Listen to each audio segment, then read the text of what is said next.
On Sunday morning, a madman killed at least 4 people and wounded 8 others at a Michigan Latter-day Saints church. The horror started around 10:30 a.m. when he rammed his Chevy Silverado truck into the building, where hundreds of worshipers had gathered for a Sunday service in Grand Blanc Township. The killer's vehicle had 2 large American flags behind the cab and a set of deer antlers attached to the bumper. He then got out and opened fire with an assault rifle on the congregation and set the church ablaze, causing the entire structure to burn down. So what do we know about the sicko who did this? The suspect's name is Thomas Jacob Sanford from nearby Burton, Michigan. He was a 40-year-old Iraq War veteran who served in the U.S. Marines. A Facebook post by Sanford's mother says the gunman served in Iraq from 2004 to 2008. According to Fox News, he worked as an organizational automotive mechanic and vehicle recovery operator who earned a number of awards for his service and achieved the rank of sergeant.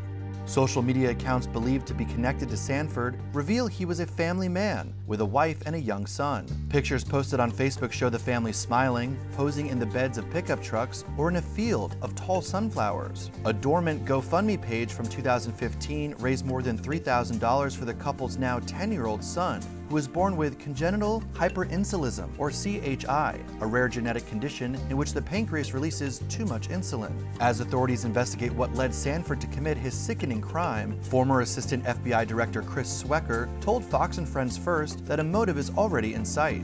The FBI has taken the lead.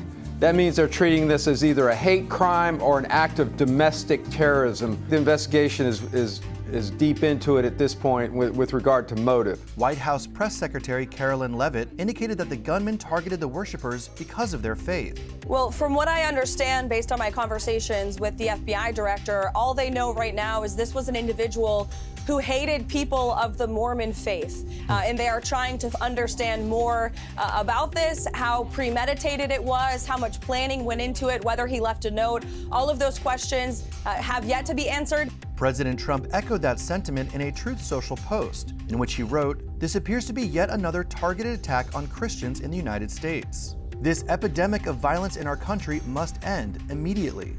A city council candidate has since revealed a disturbing encounter he said he had with Sanford on September 22nd, when he was door-knocking constituents. Chris Johns told the Detroit Free Press that the two chatted for about 20 minutes, with Sanford at one point opening up about his time serving in Iraq as a U.S. Marine and struggling with drug addiction upon returning home.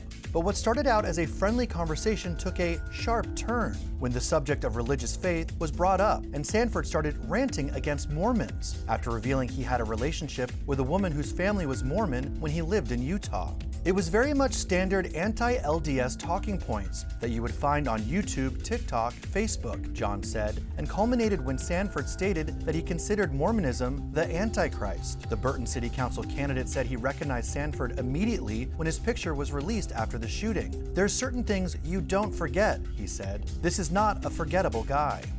Sanford died at the scene during a gun battle with a Grand Blanc Township police officer and a Department of Natural Resources officer who responded to the shooting. Cops were on the scene 30 seconds after calls started coming in and took out the suspect in about 8 minutes. Detectives are reportedly probing whether the mass shooting and fire has any connection to the death of longtime National LDS Church President Russell M. Nelson, who died Saturday in Salt Lake City at the age of 101.